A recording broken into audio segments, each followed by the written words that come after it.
Bapak Ibu Saudara yang terkasih dalam Tuhan, selamat pagi, Shalom.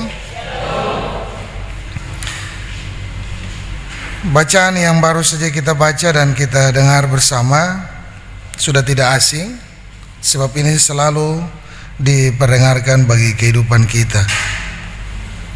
Tapi menjadi inti untuk kita renungkan saat ini, apa maksud sesungguhnya untuk penampakan Yesus bagi murid-muridnya? Ada yang tahu? Kenapa Tuhan Yesus harus menampakkan diri untuk murid-murid?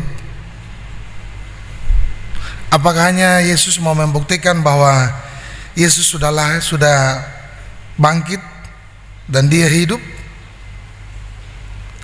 Atau ada hal yang lain yang mau disampaikan? Bapak Ibu Saudaraku yang terkasih dalam Tuhan Yesus, kalau kita baca dan kita renungkan bersama, maka sesungguhnya Yesus menampakkan diri dengan sebuah maksud yang nantinya setiap orang percaya, termasuk Bapak Ibu Saudara dan saya, harus juga melakukan hal yang sama. Melayani, atau kata melayani bukan kata yang asing, sebab kata ini juga diambil dari bahasa Yunani yang berarti seorang pelayan. Bahasa aslinya to be a servant, atau menjadi seorang pelayan. Bapak Ibu Saudaraku yang terkasih dalam Tuhan Yesus, jadi melayani itu adalah suatu kegiatan yang dilakukan oleh seseorang untuk membantu orang lain dengan segenap hati, atau dia memberi diri untuk melayani orang lain secara terus-menerus. Bapak Ibu Saudaraku yang terkasih dalam Tuhan Yesus, kalau teks bacaan kita katakan bahwa Yesus menampakkan diri kepada murid-murid di pantai Danau Tiberias. Kalau secara singkat mau dibilang begini Bapak Ibu, ketika Tuhan Yesus mati, murid-muridnya menjadi orang yang kemudian lari. Ketika di Taman Getsemani, masih ingat?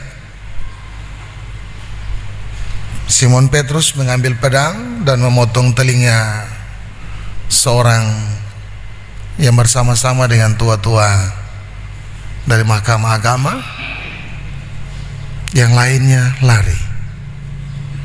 Dalam perjalanan Yesus menuju ke Bukit Golgota pun hanya beberapa orang yang mengikuti Yesus dari belakang, dari jauh.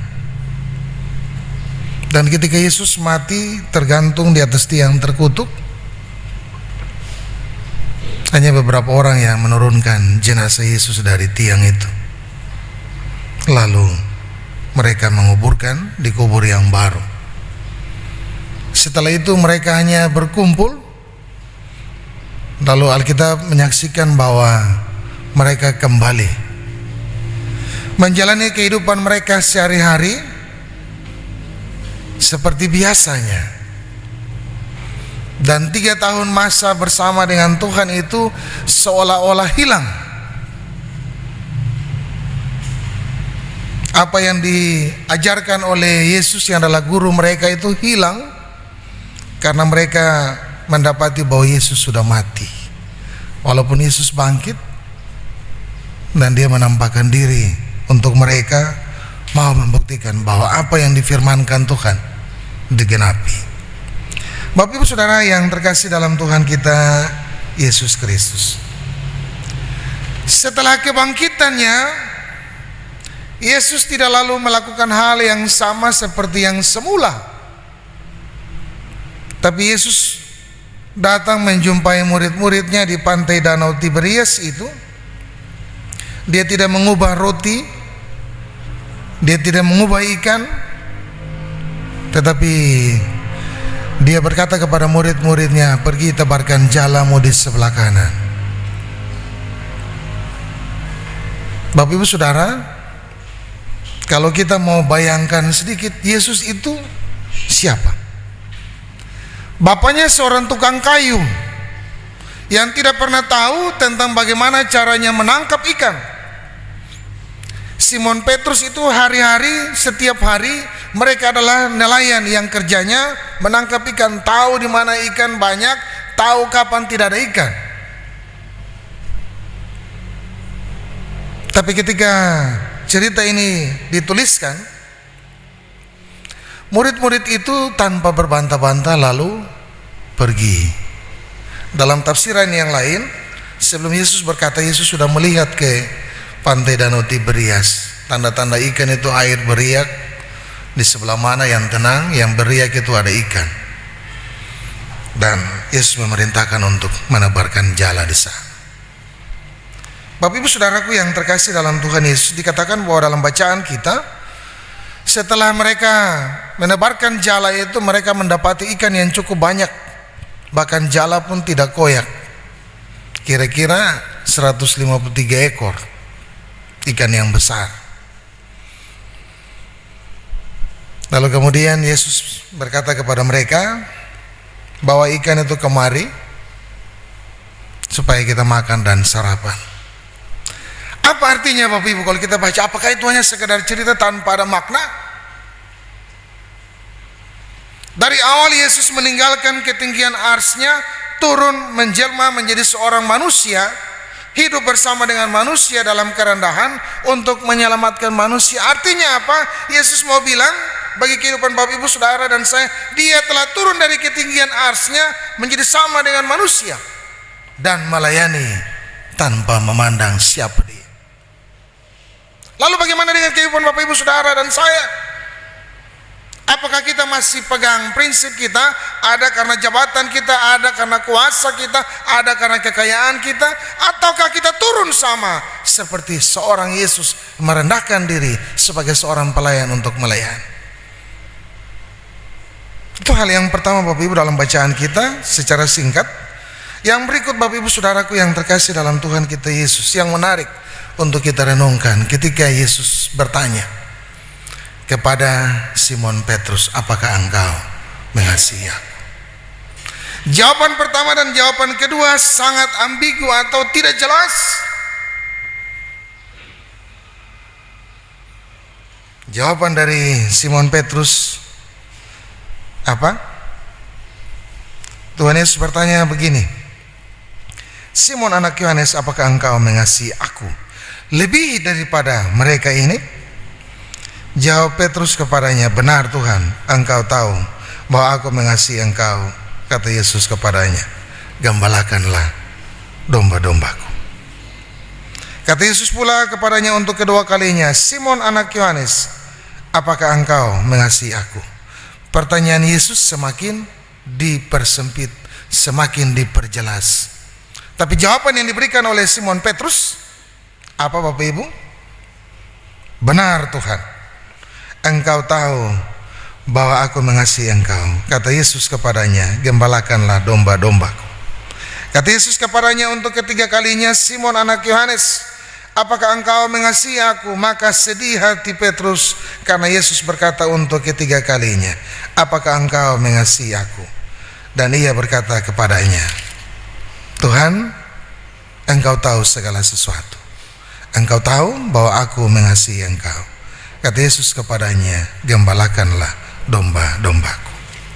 Bapak Ibu Saudaraku, yang menarik adalah ketika Yesus bertanya untuk yang pertama kali, Simon Petrus menjawab dengan jawaban yang tidak diharapkan oleh seorang Yesus. Di sana dikatakan bahwa apakah engkau mengasihi aku lebih daripada mereka ini? Apa artinya Bapak Ibu Saudaraku? Dan pertanyaan yang kedua pun sama, ditanyakan apakah engkau mengasihi aku?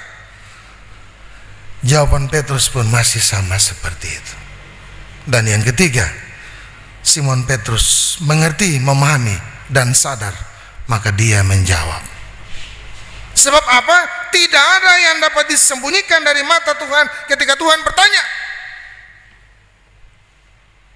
Tuhan mau bertanya untuk setiap saudara dan saya, apakah kita mengasihi Tuhan? Lalu kira-kira apa jawaban kita? Kita bisa bilang, benar Tuhan, saya mengasihi engkau. Tapi kalau lalu diperhadapkan dengan kenyataan kesulitan hidup, apakah kita juga akan sama dengan Simon Petrus?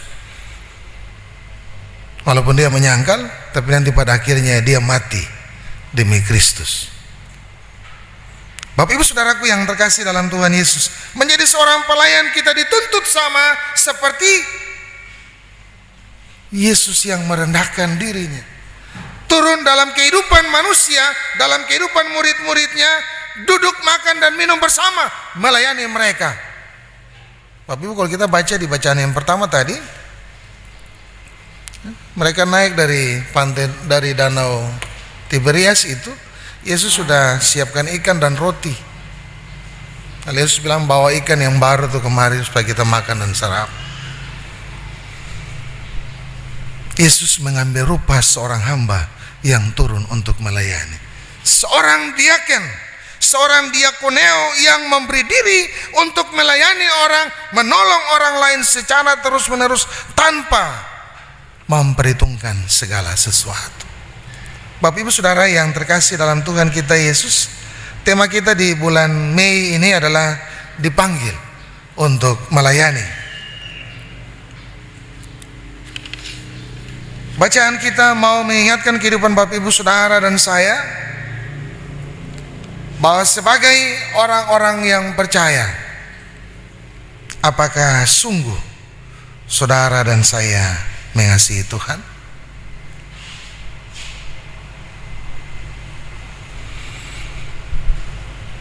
Simon Petrus bilang, biarpun orang menyangkal engkau, biarpun semua orang akan menyangkal engkau, aku tidak. Bapak Ibu Saudaraku yang terkasih dalam Tuhan Yesus, kita harus dengan rendah hati menganggap bahwa orang lain itu adalah yang lebih utama daripada diri kita sendiri. Saya bukan baca ya Bapak Ibu, saya nonton di salah satu video di Facebook Reels, itu video-video Reels, itu ada perdebatan antara para ustadz yang mengatakan begini, kalau engkau punya kekayaan, bagi mereka yang berkekurangan. Kalau engkau punya tanah, bagi mereka yang tidak punya. Kalau engkau punya mobil, kasih. Kalau engkau punya uang ada di tabungan, bagi untuk mereka. Bapak Ibu Saudaraku yang terkasih dalam Tuhan, di sebelah itu diajarkan seperti itu oleh para ustadz mereka. Mereka mengadopsi ajaran kita untuk berbagi, untuk mengasihi satu dengan yang lain. Tapi dalam kehidupan setiap hari kita, bagaimana dengan kita yang adalah orang Kristen? Apakah kita akan berkata, benar Tuhan, saya mengasihi Engkau?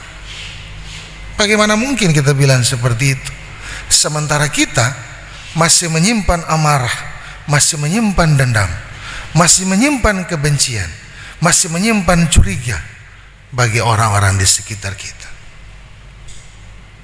Kita masih mengingat-ingat semua kesalahan suami kita, istri kita, anak-anak kita, orang tua kita. Bagaimana mungkin kita mengasihi Tuhan yang tidak kita lihat, sementara orang yang kita lihat kita tidak mampu mengasihi Dia? Bisakah kita turun sama seperti Tuhan Yesus yang mau merendahkan diri untuk melayani? Ataukah kita hanya datang melihat orang yang punya duit, orang yang hebat, yang punya kuasa, lalu kita datang untuk melayani dia? Apakah jasamu? Bukankah orang-orang berdosa juga melakukan itu? Bapak Ibu Saudaraku yang terkasih dalam Tuhan Yesus, bacaan kita hari ini mau mengingatkan saudara dan saya, jika kita berkata bahwa kita benar-benar mengasihi Tuhan, maka tidak ada yang Tuhan minta selain kita melayani satu dengan yang lain, menganggap yang lain lebih utama, sehingga dalam seluruh kehidupan kita menjadi orang-orang yang menampakkan jati diri Kristus bagi dunia ini. Bapak Ibu Saudaraku yang terkasih di dalam Tuhan Yesus, Tuhan yang mengutus, Tuhan juga yang akan memperlengkapi setiap orang, saudara dan saya, untuk menjalankan setiap tugas, tanggung jawab, talenta, anugerah, karunia yang dipercayakan bagi Bapak Ibu Saudara dan saya.